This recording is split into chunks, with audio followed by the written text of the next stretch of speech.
రీసెంట్‌గా 'Chennai love story' trailer release అయింది. Trailer చూసాక హమ్మయ్య! ఎక్కువగా రిపిటేటివ్ అయిపోయిన రొమాంటిక్ కామెడీ గాకుండా కొద్దిగా రేర్‌గా వచ్చే రొమాంటిక్ డ్రామా చూడబోతున్నామని ఎమోషన్స్‌తో బావుంటదేమో అనిపిస్తుంది.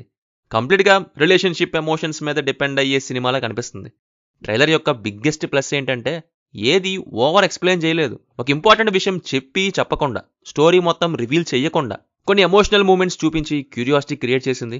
ఇప్పుడు ట్రైలర్స్‌లో ఏదో పంచ్ డైలాగ్ లేక అక్కర్లేని కామెడీతో పెట్టి చిరాకు తెప్పిస్తారు. కానీ ఇక్కడ జాన్రాకి స్టిక్ అయ్యి ఆ క్యారెక్టర్స్ యొక్క క్యారెక్టరైజేషన్స్‌తో ఇంట్రో ఇచ్చారు. దానివల్ల లవ్ ట్రాక్ ఎలా ఉంటుంది? వాళ్ళ మధ్య వచ్చే కాన్ఫ్లిక్ట్ ఏంటి? హీరో యొక్క ఒంటరి చేప కథ ఏంటి? అది ఔట్ అయిపోవడం అనే పాయింట్. చివరికి హీరోయిన్ సంగతేంటి? తీసుకున్న కాన్ఫ్లిక్ట్‌లో ఎంత ఉండబోతుంది? దానికి సొల్యూషన్ ఏంటి? ఇలా ఎక్సైటింగ్ థింగ్స్ మైండ్‌లో రన్ అవుతున్నాయి. సాధారణంగా రొమాంటిక్ డ్రామాస్ గురించి ఆలోచించినప్పుడు ఇలాంటివే నా మైండ్‌లో రన్ అవుతాయి. గొడవ దేని మీద? దానికి సొల్యూషన్ ఏం చెప్పారు? కాన్వో ఎలా నడిచింది? ఎలా మూవ్ ఆన్ అయ్యాయి క్యారెక్టర్స్ అని. మ్యూజిక్ గురించి కూడా మాట్లాడాలి.